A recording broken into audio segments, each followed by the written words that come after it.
বন্ধুরা নমস্কার। বিষয় অভিজ্ঞতা যখন দৃষ্টি খুলে দেয়।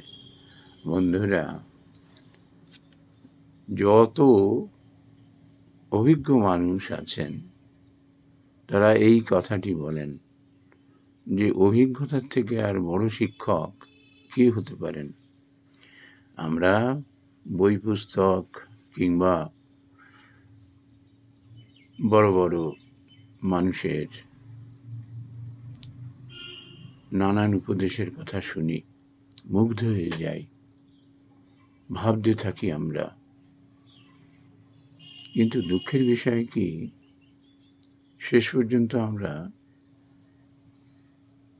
মাঝপথে খেই হারিয়ে যায় আমাদের, আমরা আর অগ্রসর হতে পারি না। কিন্তু একটি কথা বলে না, দেখেও শিখলে না, শুনেও শিখলে না, এবার ঠেকে শেখো। এই ঠেকা মানেই হলো অভিজ্ঞতা। সম্যক অভিজ্ঞতা মানুষের দৃষ্টি খুলে দেয়। আরেকটি কথা আছে যে প্রকৃতিতে যা সত্য মানব জীবনে সেই একই সত্য পরিলক্ষিত হয়।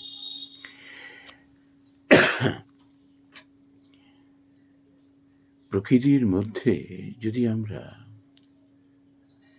দৃষ্টি নিক্ষেপ করতে পারি, পর্যবেক্ষণ করতে পারি সঠিকভাবে, আমাদের জীবনকে না আমরা নানাভাবে সমৃদ্ধ করে তুলতে পারি।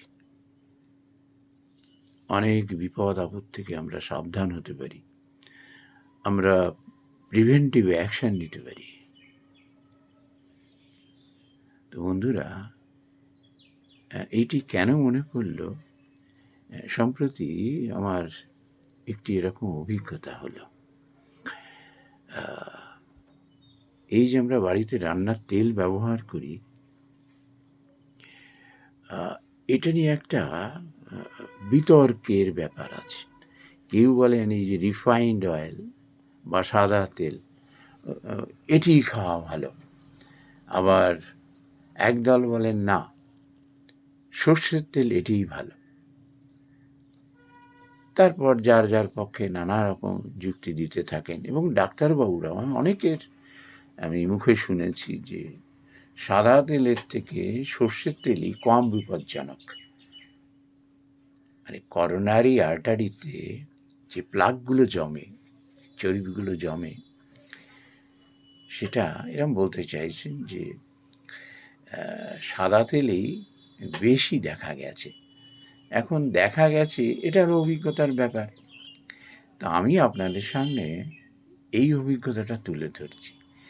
সম্প্রতি আমার বাড়িতে ওই রান্নাঘরে যে চিমনি লাগানো হয়, ওই গ্যাসটাকে, ধোঁয়াটাকে বাইরে ফেলে দেওয়ার জন্য, তো ওইটা এবার ওভারহলিং করতে এসেছি। মানে পুরো খুলে তার পাখা টাকা থেকে শুরু করে পুরো নকডাউন করে সেটাকে আবার পরিষ্কার পরিচ্ছন্ন করে অ্যাসেম্বল করে আবার লাগিয়ে দেওয়া।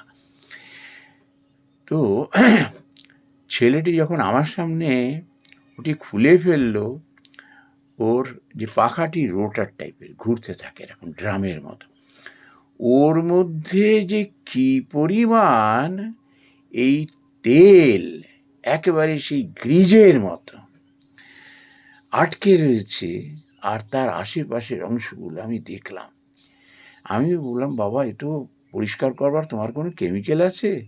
তখনও বললো, আমরা ওই তারপিন তেল দিয়ে আর সেই একটা শলাকা দিয়ে খুঁচিয়ে খুঁচিয়ে। আমি বলি, একটু সময় সাপেক্ষ ব্যাপার। বলে, এছাড়া কোনো গতি নেই, আমাদের এইভাবেই করতে হয়, সময় লাগে, কিছু করার নেই।